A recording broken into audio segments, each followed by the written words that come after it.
is Joy News Prime. This is Joy News Prime here on Joy News on Multi TV. In this edition, Chief Priest of La Traditional Council gives his blessings to Dumsor Vigil to pressure government to bring an end to the protracted energy crisis. Judge declines ruling on injunction against the National Communications Authority's Interconnect Clearinghouse system. Bottom ranking of Ghana in International Education Survey revives debate about the sharp decline in the quality of education in the country. Governing National Democratic Congress inaugurates committees it says have been tasked to, among others, ensure victory at the 2016 polls. And Bank of Ghana's Monetary Policy Committee raises key lending rate to 22% in a surprise move that's likely to push interest rates further up. We have more business, sports and international news all coming up in the next 60 minutes. The bulletin is also available across Europe on ABN television.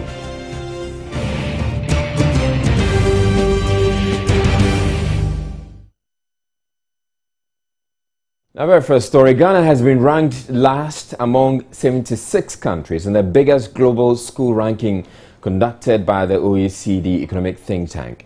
Many other African countries also showed at the bottom of the report. Asian countries were the biggest earners, with Singapore topping the group, followed by Hong Kong. The UK is in 20th place among higher achieving European countries, with the US in 28th. The OECD economic think tank says the comparisons based on test scores in 76 countries show the link between education and economic growth. Its education director, Andreas Schleicher, said this is the first time they have a truly global scale of the quality of education.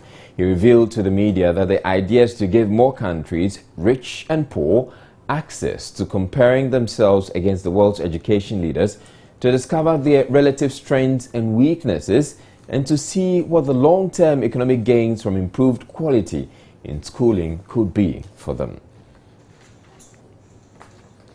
Now, arithmetic is clearly one of the most dreaded subjects. The mention of it alone creates panic for pupils and students. Mathematicians, however, blame this anxiety on the way the subject is taught, maintaining students will come to love maths if a more friendly approach is adopted by teachers. Bibi Bedua Afol earlier this year visited a typical math class in a school here in Accra. Her reports put into perspective the country's teachers' approach to the subject. 2 into brackets 3x plus 1 equals 5 into brackets x plus 1. This might seem scary and very strange to those who have a phobia for math, but to lovers of the subject, it is just a matter of principle and everyday practice. Pupils' fundamental stage of learning from the primary level have certain misconceptions which become reinforced over the years, culminating in poor grades in the subject. Thomas Aziabu, a JHS 3 teacher at Accra Newtown Experimental, says critical tackling of the subject is key. It depends on how I handle the subjects. Well, the child may not be good, but you must create the interest in the classroom. When you are teaching the subject, you must make sure the last person is involved. When you are teaching maths, you need not raise the kid. You only use the kid maybe if you've given them homework. He has not done it. But when you are teaching, never, because of people have been using the cane whilst they are teaching, that is why they are afraid. Most of the students are said to be unable to work out basic calculations, which in turn has been attributed to their inability to grasp the basic mathematical principles. The child should know addition before knowing multiplication, and then from multiplication to division. So you don't just jump into division. Every child must be well versed in the times table. Maths is not supposed to be scary. Maths is for everybody. It's not a prison for some people. Despite the new methods developed by teachers using scenarios in everyday activities, some pupils say they still don't get it. I don't understand it. If they are teaching it, I will not understand. Sometimes I'll be taking with my friends and they will be teaching me, but still I will not understand. That's why I don't like, and it's difficult for me. When teacher puts maths on the, write something on the board and it is maths, I don't feel like working it out because I feel that it's very difficult. There are others, though, who are mathematically inclined and so don't suffer the anxieties of their colleagues. Well, mathematics is one type of interesting subject, because it gets you involved with the environment, it helps you in your calculations and a lot of things. Maths is a subject that I like best, and if you want to be good in mathematics, you have to practice. You have to know your timetable, the properties, the methods, and always practice, because we know that practice makes man perfect. Maybe these two would have a thing or two to share with their colleagues about conquering the much-dreaded math.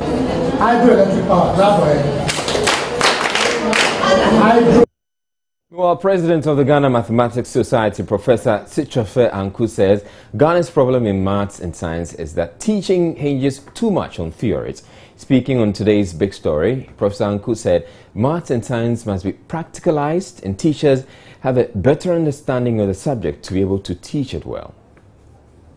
Everything we do contains mathematics, and the principles and methods of mathematics ensure the efficiency of the things we do, and that everybody can do mathematics. So if we want a developed Ghana, we need to be very serious about science and mathematics, because they can make our development meaningful. Because without the mathematics that's related to the science, everything we do will be shoddy. You see, there's so much teaching of theory, and we don't relate our theory to practice.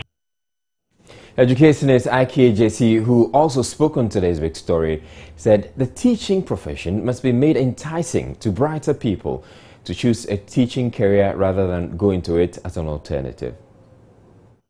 A teacher generally, whether he is teaching mathematics or English or whatever, must have a good knowledge of the subject. He must prepare very well. He must be willing to teach it. His delivery alone must make the subject interesting. Of course, a teacher must have motivation. Teachers must themselves understand the subject. They shouldn't turn the subject into a kind of God. So difficult, only they themselves can interpret it. President Mahama will head the governing NDC's newly inaugurated political committee. His vice, Kwesi Emisarata, Party General Secretary Johnson Yesiedun Ketia, and former chairman Dr. Kwabneje, among several experienced politicians, will serve on the committee that is expected to ensure that the NDC's political mandate is delivered. Yes, General Secretary Johnson Yesiedun Ketia making the announcement at the party's headquarters in Accra early today. We have an elections committee that focuses on how the party runs our elections. And then we have a communication committee that will be responsible for telling our story. And then the social services committee, which is a very important committee. This committee, unlike the perception, many people have the perception that when we talk about social services, it's like attending funerals, weddings, and so on. Please, this is not that type of committee. It is a committee that is going to be responsible for policy dialogue, formulation of party policies, and then monitoring the implementation of the of the party's manifesto in the social sector of the economy. So you can talk about education, health, and so on. So that committee would eventually carve out subcommittees that will be responsible for specific social sectors. And then, of course, the economic committee that would also be in charge of the productive sectors of the economy. We have the finance committee, which is a house committee that will help us deal with our internal matters of raising funds to support our programs and so on. And then we have a legal committee that would also help us to deal with the work of the justice sector. President Mahama performed the inauguration, saying such committees make the difference between successful political parties and those that are not. We have to move forward and elect the substructures that hold the party up. Work of committees can be boring, and I've served on committees before of the party, but they are the work that makes the difference between a successful party and an unsuccessful party. It might be more glamorous to be a member of the national executive, but the actual work in terms of day-to-day strategy, policy formulation is done by the subcommittees of the party. We have a lot of talent in this party. Not everybody can stand for political office. And so after those who have stood for political office and occupied the normal national executive offices, you have to bring all the talent the party can muster to serve on the various committees that service the party. So these are very important positions you are taking, and I believe that you will give it your best. Also, some members of the NPP in the Dome-Kwabenya constituency have expressed their displeasure of the party's decision to disqualify a parliamentary aspirant, Isaac Amankwa. The aggrieved members described as flimsy the reason given by the executives for the disqualification of the candidate and have vowed to resist any attempt to uphold that decision.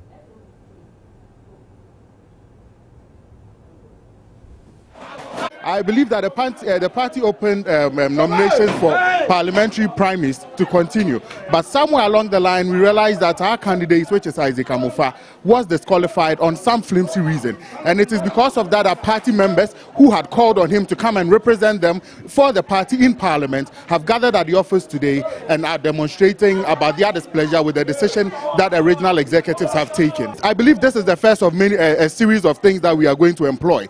We are also working, our lawyers are working on the appeal process, and we believe that by the close of the day, the appeal process would have been activated to see to it that the right thing is done. From here, we are also moving to the regional and the national office to make our concerns known to them about the raw deal that Isaac Amofa has been given in Dome-Kwabenya.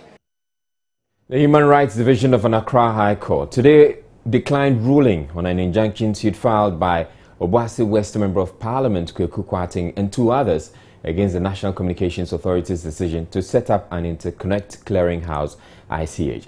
The ICH is, among others, intended to fight fraud. However, the plaintiffs say the controversial move is unlawful as it constitutes interference in the right to free communication of all telecommunication service subscribers. The judge said some of the issues raised in the application border on the substantive matter, and so ruling on it may prejudice the case. It is, however, not clear what the ruling means for the project, as both parties are claiming victory.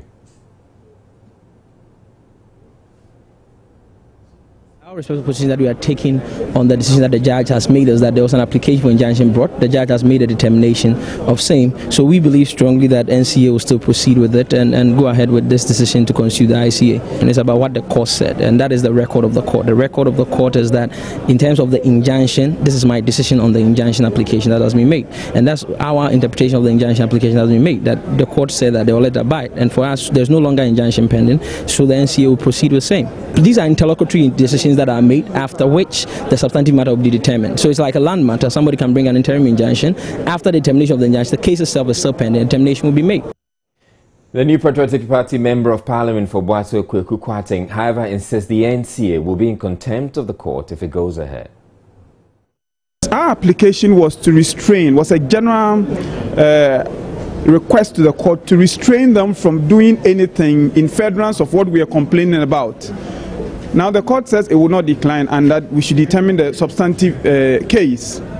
If we observe that the respondents are taking steps to violate our human rights as we have put before the court, we will come back to the court, this time not for a broad application for some interim injunction, but to cite the respondents and to say they are violating the court's ability to implement justice in this matter because they are going ahead to do what the court is here to determine on anyway. And we hope that in those circumstances, the court probably would be more firm in telling the respondents to hold on until it has made its determination. Members of Parliament will soon be handed keys to the offices in the iconic Job 600 building at State House. The project, after suffering a long delay, has finally been completed. Speaker of Parliament Edward who announced the good news to members of the House.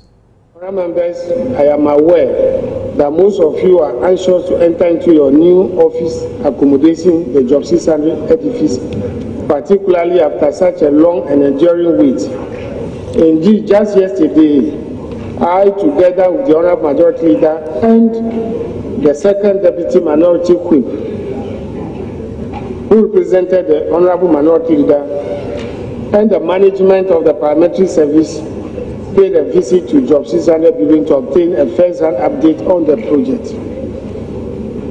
I have accordingly requested the leadership of the House to brief you at the appropriate time. We're taking a break. We'll be back with more stories. Don't go away. Health advocacy group African Mother-Child Health Foundation is asking for the establishment of a National Health Policy Commission to ensure continuity of health projects and programs for better healthcare delivery. CEO of the group, Christina Achu, explains such a commission will help establish policies that will survive different political regimes. Speaking at a program on improving maternal mortality, Madam Achu said Ghana needs that if strides made in the health sector are to be sustained and improved. And Odame has more. According to the CEO, though Ghana has been quite successful at meeting the Millennium Development Goal 5 on improving maternal mortality, the progress has been slow, with 380 babies dying out of every 1,000 that are born. Madame Christiana mentions factors that have accounted for the slow pace. Ghana has an interest and a focus on improving, but there is still more that has to be done. And as I mentioned earlier, maternity block projects have been abandoned when congestion is a key factor that is contributing to maternal mortality in the hospitals, in the cities especially. So why should we abandon those projects? We can't abandon them. Where are some of these projects located? Selma General Hospital, for instance, the maternity block project has been abandoned for the past 7 years. And in Konfanoche Hospital, the 95-bed capacity maternity block has been abandoned for over 40 years. So why should that happen? If we have enough infrastructure, if you have beds, pregnant women will not give birth after going through the pain of labor and then standing by your baby that has been paired with 3 or 4 other babies on one adult bed. And you are standing instead of resting. There could be so many complications. Madame Christiana was of the view that setting up an independent health commission will resolve such issues. We should have a commission that will be independent of all political parties. But that commission will vet all the new health policies that any new governments will bring on board. And those policies will be subject to approval. If the commission thinks those policies, when added to the existing ones, will improve the health of Ghanaians, why not? I'm sure they will do that.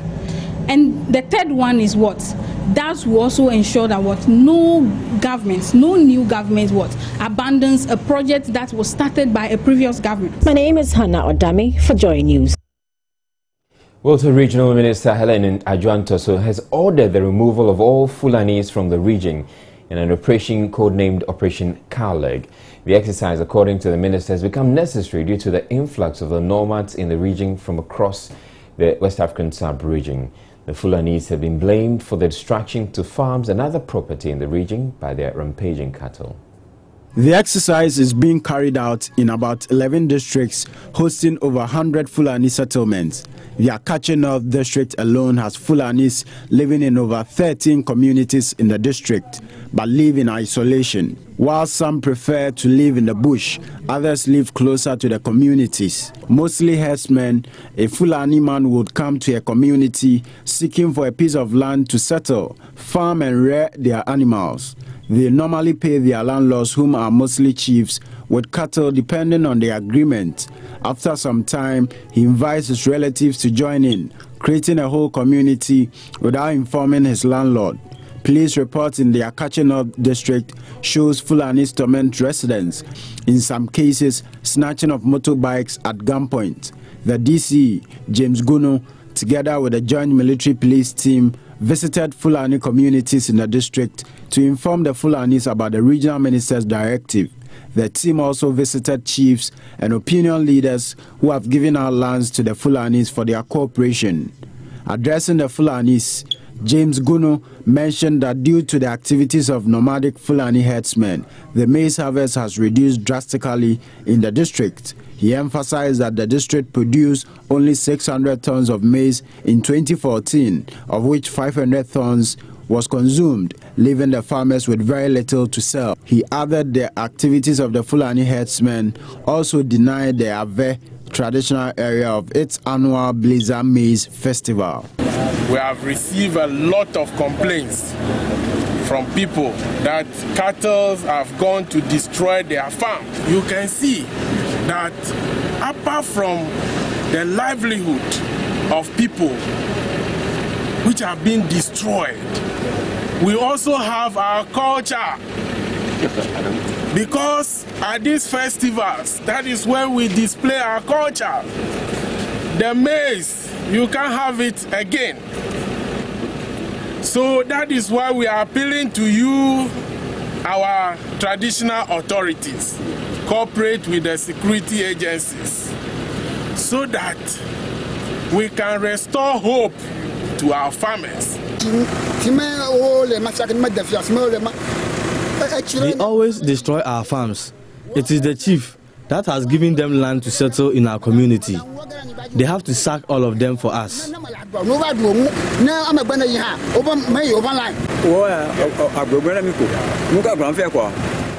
Their cattle have destroyed our water bodies and our farms.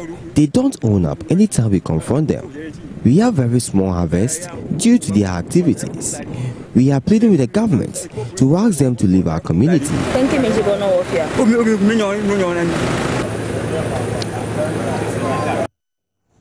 The Lakma Wulomo Niyemo Bruni has given his blessings to organizers of the Doomsday Vigil to pressure government to forcefully tackle the protracted energy crisis.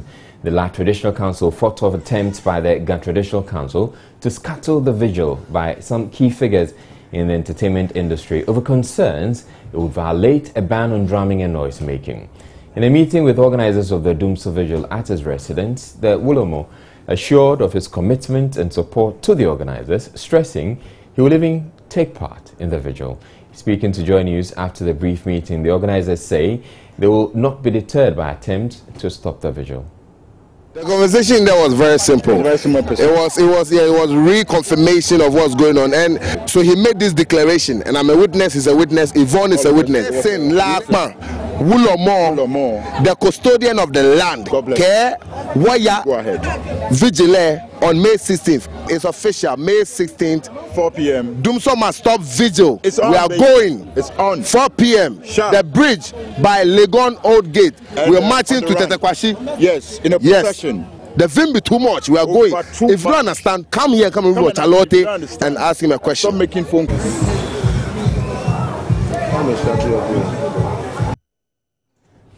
A rainstorm at Nato in the Nadoli Kalio district of the Upper West region has destroyed properties worth thousands of Ghana cedis. 34 houses as well as schools and churches had the entire roofs ripped off.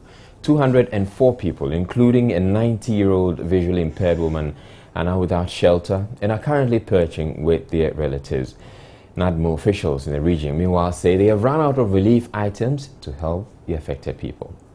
The rainstorm started when most of the residents were attending a funeral outside their homes. It came with strong winds that ripped off roofs, pulling down houses, most of which are built with mud. Officials of the Nadoli Kalio District Office of the National Disaster Management Organization, NADMO, said they have run out of relief items but have visited the affected community to assess the extent of damage. The estimated cost of the damage is around 95,000 Ghana cedis. We have seen that some of them, they just don't have a sleeping place. They are either partnering with others, and some are even looking for places like the few classrooms that are left elsewhere, at least to put their heads there for now. So it's really very sympathetic, and we have to actually come to their aid. The victims of the storm are now putting up with relatives at a nearby school.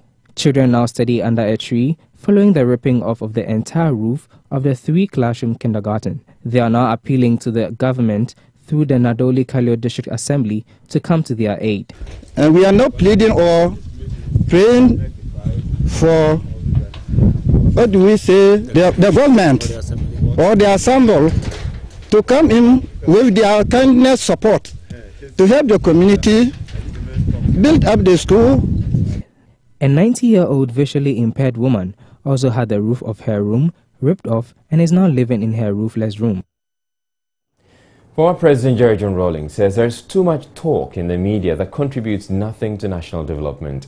He says he would rather listen to sportsmen because although they hardly speak, they have a lot to offer the country. He made these comments when the former captain of the Black Stars, Stephen Appiah, called on him to invite him to his invitational game.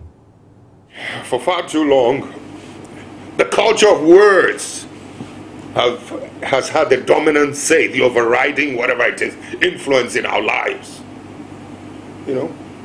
And to be honest, that's why when the revolt of 79 happened, nobody had time for words anymore. Everybody was just action. You know, good and bad, good and bad. Because people had grown tired of the misuse.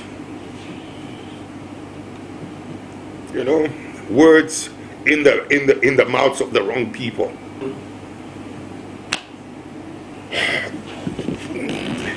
I open, you're listening to the radio, and I just get, you know, I'm out of my, when I hear people, Bulwasane so, Kajamo, Nimekube Pope and Bishop Kenibi, Nitafla Chenye Kanogo, Bama, you bring nothing to this country, but just insult and division and cheap talk.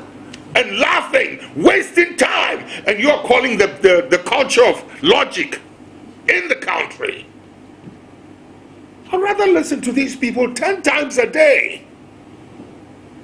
Do you understand what I'm saying? Yes.